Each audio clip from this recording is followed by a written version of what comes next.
لگ بھگ 1 دہائی سے جب سے سوشل میڈیا کا زیادہ انفلوئنس ہماری زندگی میں آیا ہے، ہر برس جب ماہ میلاد آتا ہے تو یہ بحث شروع ہو جاتی ہے اور ہم اس کا بحثی کا شکار ہو جاتے ہیں۔ بالکل میں یہ سمجھتا ہوں، میرا اس کے بارے میں جو نظریہ وہ یہ ہے کہ ہمیں سب سے پہلے یہ علم ہونا چاہیے کہ کائنات میں کوئی 1.25 لاکھ کے قریب انبیاء و مرسلین جو ہیں ان کا احوال تاریخ میں ملتا ہے، بالکل اور اقوام متحدہ کے اعداد و شمار کے مطابق اس وقت بھی اس کرۂ ارضی پر 28 انبیاء و مرسلین کی امتیں بطور امت ایک بطور کمیونٹی کی امت حیثیت سے یہاں آباد ہیں، اور یقیناً سب اپنے نبیوں سے بہت والہانہ محبت کرتے ہیں، بے ہم کسی شک کے بارے میں کیوں بدگمانی کریں۔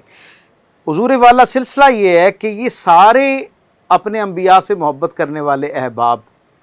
تمام تر محبت اور عقیدت کے باوجود ان کا عالم یہ ہے کہ کسی ایک امت کے پاس بھی اپنے نبی کی پوری زندگی کی سیرت تو ایک طرف، وہ جو اپنے نبی کا مقام آخر ہے نا، وہ جو ان کی آخری آرام گاہ ہے، جو ان کی آرام گاہ قبر انور ہے، اس کے بارے میں بھی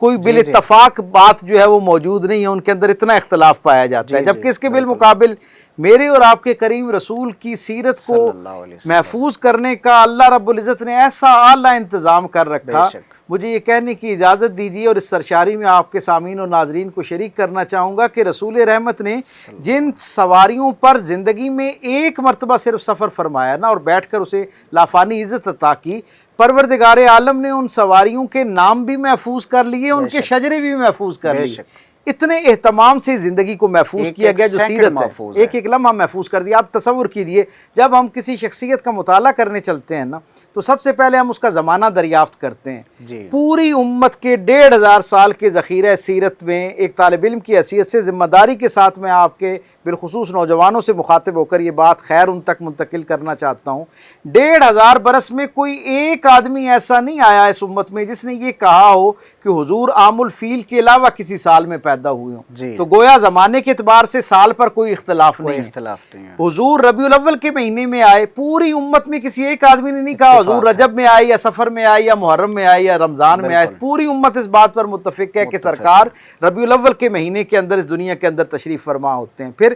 سال اور مہینے کے بعد ہم دیکھتے ہیں کہ دن کے حوالے سے بھی پوری امت میں کوئی اختلاف نہیں، کوئی سب اختلاف اس پر متفق ہیں کہ حضور پیر والے دن دنیا کے اندر تشریف لائے، تشریف کسی نے لائے بدھ یا جمعہ نہیں بیان نہیں کیا، کہا سب پیر پر متفق ہیں۔ حتیٰ کہ ڈاکٹر صاحب تصور کیجئے کہ حضور کی پیدائش کا جو وقت ہے، آج کے جی جدید زمانے میں بھی ہمیں اس کے بارے میں مغالطہ لگا رہتا ہے، اپنے زمانے کے جو ہمارے ساتھ زندگی کرنے والے احباب ہیں ان کی پیدائش کے وقت کے حوالے سے، لیکن میں قربان جاؤں کریم آقا صلی اللہ علیہ وسلم کے ان محبین کی اور آپ سے والہانہ صلی اللہ عقیدت علیہ رکھنے والے وسلم سیرت نگاروں پر کہ کسی ایک نے بھی اس سے اختلاف نہیں کیا کہ حضور صبح صادق جو ہے وہ اس وقت پیدا ہوئے، گویا وقت کے حوالے سے، سال کے حوالے سے، حتیٰ کہ مہینے شہر کے کے حوالے سے شہر پوری کے امت حوالے میں سے کوئی اختلاف نہیں کہ حضور مکہ میں پیدا ہوئے۔ بالکل حضور جس گھرانے میں تشریف لائے اس گھرانے کے حوالے سے، حضور کے والدین کے حوالے سے پوری امت کے اندر کوئی دوسری رائے نہیں پائی جاتی۔ یہ میں بے نے شک تمام اس لیے یہ مقدمہ رکھا اپنے سننے والوں کے سامنے کہ ایک شخصیت کے حوالے سے 1500 سال